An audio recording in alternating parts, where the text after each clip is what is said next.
ನಮ್ಮ ಮುಖಂಡರು ಯಾರ್ಯಾರು ಹಿಂದೂ ಮುಖಂಡರು ಅಂತಿದ್ದಾರೆ, ಯಾರ್ಯಾರು ಹಿಂದುತ್ವ ಪರವಾಗಿ ಓಡಾಡ್ತಾರೆ ಇಡೀ ಜಿಲ್ಲೆ ಒಳಗೆ ಅಂಥವ್ರು ಆಯಾ ಪೊಲೀಸ್ ಸ್ಟೇಷನ್ ಮುಖಾಂತರ ಲಿಸ್ಟನ್ನು ಮಾಡಿ ಆಯಾ ತಹಸೀಲ್ದಾರ್ ಮುಖಾಂತರ ನೋಟಿಸನ್ನು ಕೊಟ್ಟಿದ್ದಾರೆ.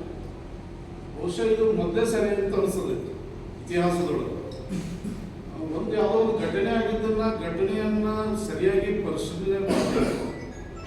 ಯಾವ ಇವತ್ತು ಜಿಲ್ಲಾಡಳಿತ ಇದೆ ಯಾಕೆ ಈ ಸಮಸ್ಯೆ ಹುಟ್ಟಿತು ಅನ್ನೋದ್ರ ಬಗ್ಗೆ ಯೋಚನೆ ಮಾಡಿದ್ರೆ ಅನವಶ್ಯಕವಾಗಿರ್ತಕ್ಕಂಥ ಬ್ರಿಟಿಷರೇನು ಪಾಲಿಸಿಯನ್ನು ಬ್ರಿಟಿಷರನ್ನು ಬಿಟ್ಟು ಹೋಗ್ಯಾರಲ್ಲ.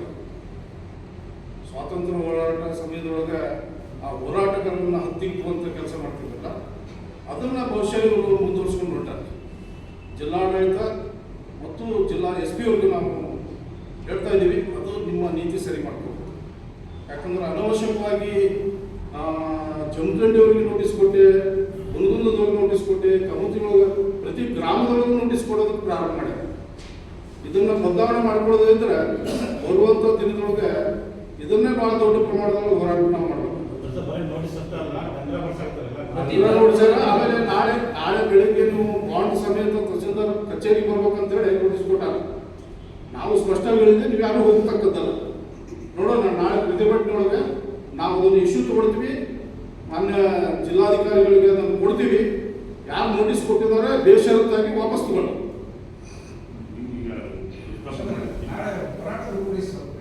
ನಾಳೆ ಬೆಳಿಗ್ಗೆ 10:00 ಜಿಲ್ಲಾಡಳಿತ ಎದುರುಗಡೆ ಇಡೀ ನಮ್ಮ ಹಿಂದೂ ಸಮಾಜದ ಮುಖಂಡರು ಅಲ್ಲಿ ಪಾಲ್ಗೊಳ್ಳೋರಿದ್ದಾರೆ. ಬೆಳಿಗ್ಗೆ 10:00 ಪ್ರಾರಂಭ ಆಗಿ 1:30ವರೆಗೂ ನಿರಂತರವಾಗಿ ಧರಣಿ ಇದೆ. ಇದು ಮೊದಲನೇ ಹಂತದ ಧರಣಿ ಅಂತ ನಾವು ಸ್ಪಷ್ಟವಾಗಿ ನಿನ್ನೆ ನಾವು ಎಲ್ಲ ನಮ್ಮ ಸಮಿತಿಯವರು ಅಧ್ಯಕ್ಷರು ಹೋದಂಥ ಸಮಯದೊಳಗೆ ರಾತ್ರಿ 10 ಗಂಟೆಗೆ ಮಾನ್ಯ ಜಿಲ್ಲಾಧಿಕಾರಿಗಳು, ಮಾನ್ಯ 3 ಜನ SPಗಳಿದ್ದು ನಿನ್ನೆ ಮೀಟಿಂಗ್ ಮಾಡೋದು. ಅವರ ಸಮಕ್ಷಮದೊಳಗೆ ಚರ್ಚೆ ಆಯಿತು. ನೀವು ವಿನಂತಿ ಮಾಡ್ಕೊಂಡಿದ್ದೀರಿ, ನಮಗೂ ಕೂಡ ಈ ಊರೊಳಗೆ ಶಾಂತಿ ನೆಲೆಸ್ಬೇಕು ಅನ್ನೋದಿದೆ. ಅನವಶ್ಯಕವಾಗಿ ಶಾಂತಿಯನ್ನು ಕದರ್ತಕ್ಕಂಥದ್ದು ನಿಮ್ಮ ಕಡೆಯೂ ಆಗ್ತಾ ಇದೆ. ಸಿಕ್ಕಾಪಟ್ಟೆ ಪೊಲೀಸರನ್ನ ಓಡಾಡಿಸಿ ಜನರಿಗೆ ಭಯ ಬರೋ ರೀತಿಯೊಳಗೆ ಇವತ್ತು ಪೊಲೀಸರು ಮಾಡ್ತಾರೆ. ಅದನ್ನು ನಾವು ಹೇಳಿದ್ವಿ, ನೀವು ಈ ರೀತಿ ಮಾಡೋದು ಸರಿಯಲ್ಲ.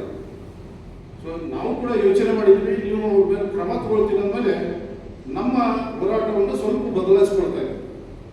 ನೀವು 163 ಸೆಕ್ಷನ್ ಅಲ್ಲಿ ಆಗಿರೋದ್ರಿಂದ ನಾವು ಜಿಲ್ಲಾಡಳಿತದ ಎದುರುಗಡೆ ಧರಣಿ ಸತ್ಯಾಗ್ರಹವನ್ನು ಮಾಡ್ತೀವಿ. ಇದು ಸಾಂಕೇತಿಕವಾಗಿರ್ತಕ್ಕಂಥ ಮೊದಲನೇ ಒಂದು ಹೋರಾಟ. ಅಕಸ್ಮಾತ್ತಾಗಿ ನಮ್ಮ ಬೇಡಿಕೆ ಈಡೇರದಿದೆ, ನಮ್ಮ ಸಮಿತಿಯವರು ಒಂದ್ಸರಿ ಕೂತ್ಕೊಂಡು ಮತ್ತು ಹಿಂದೂ ನಾಯಕರ ಜೊತೆ ಕೂತ್ಕೊಂಡು 2ನೇ ಹಂತದ ಹೋರಾಟವನ್ನು ನಾವು ಕೈಗೆತ್ತಿಕೊಳ್ತೀವಿ. ಯಾರು ತಪ್ಪಿತಸ್ಥರಿದ್ದಾರ, ಯಾರು ಕಿಡಿಗೇಡಿಗಳು ಅಲ್ಲಿ ಮಸೀದಿ ಒಳಗೆ ಸೇರಿದ್ರು, ಆ ಮಸೀದಿ ಒಳಗೆ ಸೇರಿದ ಮೇಲೆ ನಿರ್ದಾಕ್ಷಿಣ್ಯವಾಗಿ ಕೇಸ್ ಹಾಕಬೇಕು, ಅವರನ್ನ ಜೈಲಿಗೆ ಕಳಿಸ್ಬೇಕು ಒಂದು.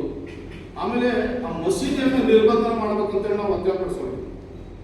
ಕಳೆದ 50-60 ವರ್ಷದಿಂದ ಅದೇ ಮಸೀದಿಯಿಂದನೇ ಕಲ್ಲು ಬರ್ತದೆ.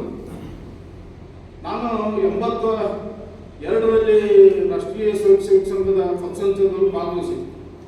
ಅವಾಗ ಅಲ್ಲಿಂದನೇ ಕಲ್ಲು ಬಂದಿತ್ತು. 85ರೊಳಗೆ ಹೋಳಿ ಹುಣ್ಣಿಮೆ ಆಚರಣೆ ಸಮಯದೊಳಗೂ ಅಲ್ಲಿಂದನೇ ಕಲ್ಲು ಬಂದಿತ್ತು.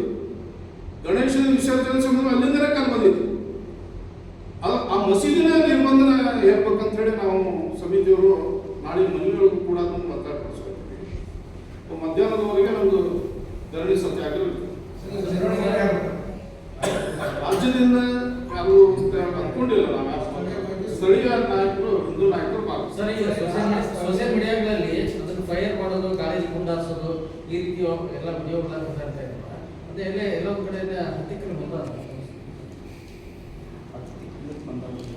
ಪೊಲೀಸ್ ಇಲಾಖೆ ಹೋರಾಟವನ್ನು ನಾವು ಬಿಟ್ಟಿಲ್ಲ ಸರ್. ಹತ್ತಿಕ್ಲಿಕ್ಕಂತ ನಮ್ಮ ಹೋರಾಟವನ್ನು ನಾವು ಬಿಟ್ಟಿಲ್ಲ.